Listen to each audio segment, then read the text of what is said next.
शिवसेना के बड़े नेता और मंत्री एकनाथ शिंदे सूरत के एक होटल में मौजूद हैं। सूत्रों के हवाले से ये बड़ी खबर आ रही है। एकनाथ शिंदे ने दावा किया है कि उनके साथ 29 विधायक भी मौजूद हैं। 26 विधायकों के मोबाइल फोन स्विच ऑफ आ रहे हैं। महाविकास अघाड़ी सरकार के विधायकों को मुंबई पहुंचने के निर्देश भी दिए गए हैं। महाराष्ट्र में बड़ी सियासी हलचल के बीच एनसीपी ने भी आपात बैठक बुलाई है और इस बैठक में एनसीपी प्रमुख शरद पवार शामिल हुए। साथ ही एनसीपी के बड़े नेता भी इस बैठक में शामिल हुए। ये बैठक शरद पवार के दिल्ली आवास पर हुई। शरद पवार ने कहा कि एनसीपी का एक भी विधायक इधर से उधर नहीं हुआ है।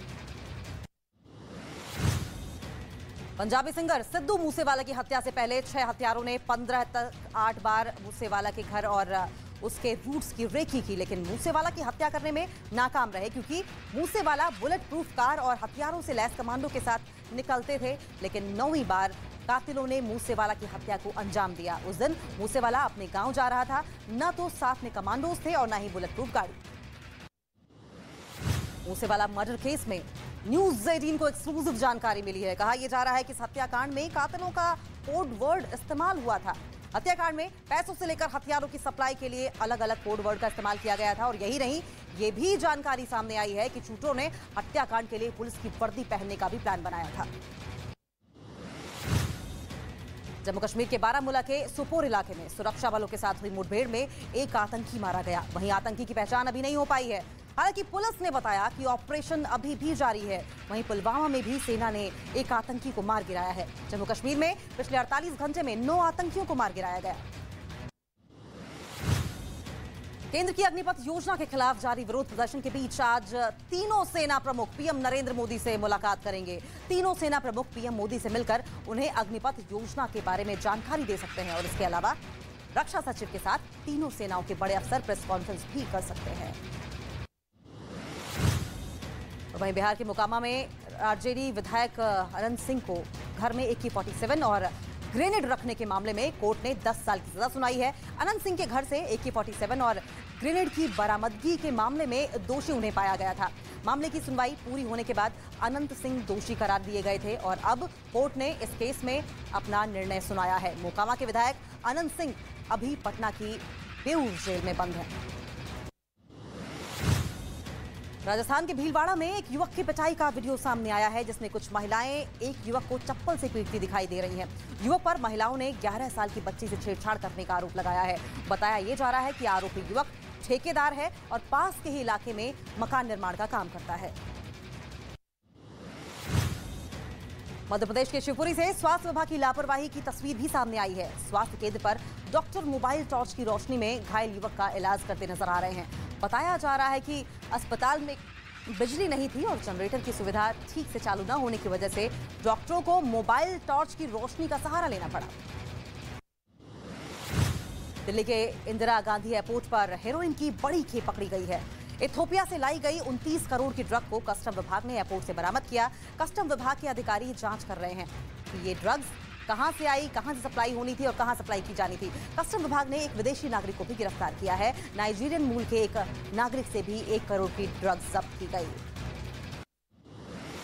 केंद्रीय गृह मंत्री अमित शाह ने भारी बारिश और बाढ़ के मद्देनजर असम के मुख्यमंत्री हेमंता बिस्वा शर्मा और मेघालय के मुख्यमंत्री कनराड संगमा से बातचीत की। उन्होंने कहा पूर्वोत्तर राज्य पिछले 1 सप्ताह से विनाशकारी बाढ़ की चपेट में है। मोदी सरकार इस जरूरत की घड़ी में असम और मेघालय के लोगों के साथ मजबूती से खड़ी है। असम में बाढ़ से हालात खराब होते जा रहे हैं। असम के 33 जिले बाढ़ से प्रभावित हैं और आपको बता दें कि साथ ही 42 लाख लोगों को बाढ़ से नुकसान हुआ है। असम में कई नदियां भी उफान पर हैं। एनडीआरएफ की टीमें पूरी मुस्तैदी के साथ लोगों का रेस्क्यू कर रही है। बाढ़ में फंसे लोगों को सुरक्षित जगहों पर पहुंचाया जा रहा है। बाढ़ ने असम में लाखों लोगों को बेबस बना दिया है। असम के करीमगंज इलाके में सड़क से लेकर घरों तक बाढ़ का पानी तबाही मचा रहा है। घरों में पानी भरने के चलते लोग पलायन करने को मजबूर हो रहे हैं। घरों में रखा सामान सैलाब में बर्बाद हो चुका है। रोजमर्रा की चीजों के लिए भी काफी दिक्कतों का सामना करना पड़ रहा है। प्रशासन की ओर से लोगों के लिए राहत बचाव का काम किया जा रहा है। तो वहीं त्रिपुरा में भी हालात बेहद खराब हैं। अगरतला समेत कई इलाके बाढ़ की चपेट में हैं। लोगों को सुरक्षित जगहों पर पहुंचाने के लिए एनडीआरएफ की टीम रेस्क्यू ऑपरेशन चला रही है। बात अगर वेस्ट त्रिपुरा की करें तो यहाँ के कई इलाकों में बाढ़ जैसे हालात हैं। राज्य में हजारों से अधिक लोग बेघर हो गए हैं। हावड़ा नदी का जलस्तर काफी ज्यादा बढ़ गया है। और वहीं यूपी के मिर्जापुर में लगातार हो रही बारिश से हुए जलभराव से लोग काफी दिक्कतों का सामना कर रहे हैं। लोगों के लिए आवाजाही करना मुश्किल हो गया है। जलभराव के चलते अंडरपास में एक गाड़ी फंस गई। गाड़ी के घंटों तक पानी में फंसे रहने से लोगों की सांसें थमी रहीं। काफी मशक्कत के बाद गाड़ी को मशीन की मदद से बाहर निकाला गया। बांग्लादेश में हो रही बारिश और बाढ़ से 60 लाख लोग प्रभावित हुए हैं। इस प्राकृतिक आपदा के मद्देनजर देश ने सहायता और राहत और बचाव कार्य के लिए सेना को मदद के लिए बुलाया है। बारिश की वजह से पानी घरों में घुस गया है। देश के उत्तरी, पूर्वी और उत्तरी क्षेत्र की नदियों में जलस्तर लगातार बढ़ने के कारण कई लोग अस्थायी शिविरों में रुके हुए हैं। वहीं महाराष्ट्र में नासिक हाईवे पर तेज रफ्तार गाड़ी ने तेंदुए को टक्कर मार दी।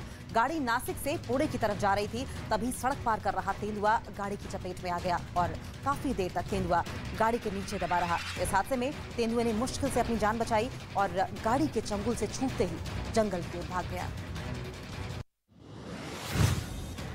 कर्नाटक दौरे के दूसरे दिन प्रधानमंत्री नरेंद्र मोदी 8वें अंतर्राष्ट्रीय योग दिवस के मौके पर मैसूर में आयोजित कार्यक्रम में शामिल हुए। करीब 15,000 लोगों ने इस कार्यक्रम में प्रधानमंत्री के साथ योग अभ्यास किया।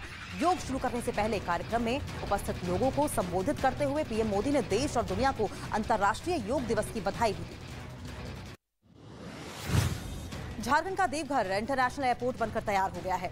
12 जुलाई को प्रधानमंत्री मोदी अंतर्राष्ट्रीय हवाई अड्डे का उद्घाटन भी करने वाले हैं। वहीं 15 जुलाई से शुरू होने वाले श्रावणी मेले से पहले उड़ानें शुरू कर दी जाएंगी। ये झारखंड का पहला इंटरनेशनल एयरपोर्ट है, लेकिन पहले फेज में यहां से डोमेस्टिक फ्लाइट की सेवाएं भी शुरू की जाएंगी। देश में पिछले 24 घंटे में कोरोना के मामलों में गिरावट दर्ज की गई है। पिछले 24 घंटे के भीतर कोरोना के 9,923 नए मामले सामने आए, जबकि 7,293 लोग कोरोना से ठीक हुए हैं। वहीं 17 कोरोना संक्रमितों की मौत भी हो गई। देश में कोरोना के 79,313 मामले सक्रिय हैं, जबकि कोरोना के प्रतिदिन पॉजिटिविटी रेट 2.55% है।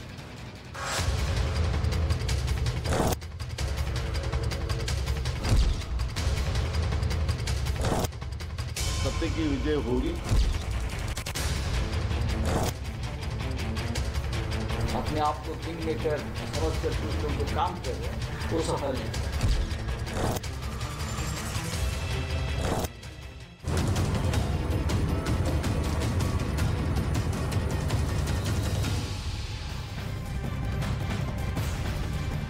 महाराष्ट्र में सियासी महाभारत जारी है और इस पॉलिटिकल क्राइसिस के बीच न्यूज 18 इंडिया की नजर पल पल की अपडेट पर बनी हुई है और इस वक्त की बड़ी खबर सामने आ रही है। एकनाथ शिंदे पर कार्रवाई की खबर है। विधायक दल के नेता पद से हटाया गया है एकनाथ शिंदे को। एकनाथ शिंदे पर शिवसेना की ओर से कार्रवाई की गई है। विधायक दल के नेता के तौर पर उन्हें जगह दी गई थी, जिसे अब वापस ले लिया गया है। एकनाथ शिंदे पर शिवसेना की ओर से ये बड़ी कार्रवाई की गई। विधायक दल के नेता पद से हटा दिया गया है।